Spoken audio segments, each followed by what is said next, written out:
ഒരു കഷ്ണം മീൻ ചോദിച്ചിട്ട് ലോറിക്കാരൻ കൊടുത്തില്ല. അങ്ങനെയാണെങ്കിൽ എന്നെ കൊന്നിട്ട് ഇഞ്ഞക്കിട് നീ വണ്ടി കൊണ്ടുപോകാൻ പറ്റുമെന്ന് പറഞ്ഞ് ടയറിൻ്റെ അടിയിൽ കിടന്ന് പട്ടി ഷോ കാണിക്കുകയാണ് ഒരു നായിൻ്റെ പണി.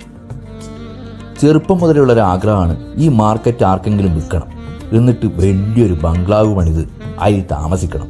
1975 തുടങ്ങിയ ഓരോ ചർച്ച ഇതാ ഇപ്പം ഈ 2025 തുടരുകയാണ്. ഈ കഥ നടക്കുന്നത് കേരളത്തിലെ വടക്ക് ദേശത്താണ്. ഇനി വടക്കൻ മലബാറിൽ മൊഞ്ചന്മാരും മൊഞ്ചത്തികളും മാത്രമുള്ളൊരു നാടുണ്ട്. കേക്കിൻ്റെയും സർക്കസിൻ്റെയും ക്രിക്കറ്റിൻ്റെയും ഈറ്റില്ലം എന്നറിയപ്പെടുന്ന നമ്മുടെ സ്വന്തം തലശ്ശേരി. തലശ്ശേരിക്കാരുടെ ഒരു വികാരമാണ് ഈ കാണുന്ന കടൽപ്പാലം. പണ്ട് ചെറുപ്പത്തിൽ ഉപ്പാന്റെ വിരലിൽ തൂങ്ങി ഈ കാണുന്ന കടൽപ്പാലത്തിന്റെ മുകളിലൂടെ നടന്നതും ആ കഥ ചങ്ങായിമാരോട് പറഞ്ഞപ്പോൾ കടലിന് പാലോ എന്നും പറഞ്ഞ് കളിയാക്കി ചിരിച്ചതൊക്കെ ഇന്നലെ കഴിഞ്ഞ മാതിരി ഓർത്തു പോവാണ്. സുബഹി ബാങ്ക് കൊടുക്കുന്ന നേരത്താണ് നൗഷാദിന്റെ വിളി വരുന്നത്. നീ വേഗം പുറത്തേക്കിറങ്ങി ഒരു സ്ഥലം വരെ പോകാനുണ്ട്. അങ്ങനെ വെളുപ്പിന് 6 മണിയാകുമ്പോഴേക്കും നമ്മൾ തലശ്ശേരി കടപ്പുറത്തെത്തി. അതിരാവിലെയുള്ള മീൻ മാർക്കറ്റിലെ കാഴ്ചകൾക്ക് വല്ലാത്തൊരു മൊഞ്ചാണട്ടാ. ഓരോ കാഴ്ചകൾക്കും പലതരം അർത്ഥങ്ങൾ. കടൽക്കാറ്റും ഏറ്റുകൊണ്ട് എരിഞ്ഞോളി മൂസക്കാരൻ്റെ മാപ്പിളപ്പാട്ട് ആസ്വദിക്കുന്ന ഓല മാതിരി തന്നെയുള്ളൊരു ഇക്കാക്ക.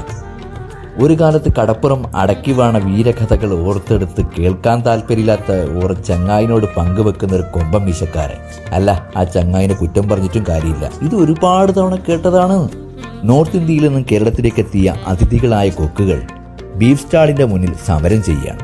ഞങ്ങൾ 5 പേരായിട്ടാണ് ഇങ്ങോട്ടേക്ക് വന്നത്. അതിൽ 3 പേര് കടൽക്കാറ്റ് ഏറ്റുകൊണ്ട് ദേ ഇങ്ങനെ ഇരിക്കുകയാണ്. അതിൽ സായിസിൻ്റെ കയ്യിൽ ഒരു സുലൈമാനിയുണ്ട്.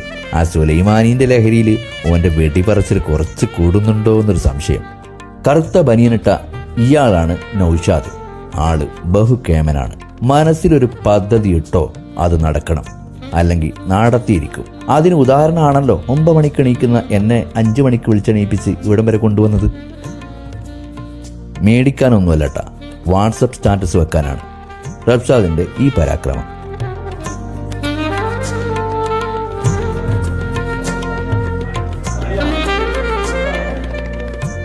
അങ്ങനെ ചെറിയ തമാശ പറഞ്ഞാലൊന്നും ചിരിക്കുന്ന ആളല്ല അസീസ്. ഈ കൂട്ടത്തിൽ അസീസ് ആരാണെന്ന് നിങ്ങൾ തന്നെ കണ്ടുപിടിക്കണം.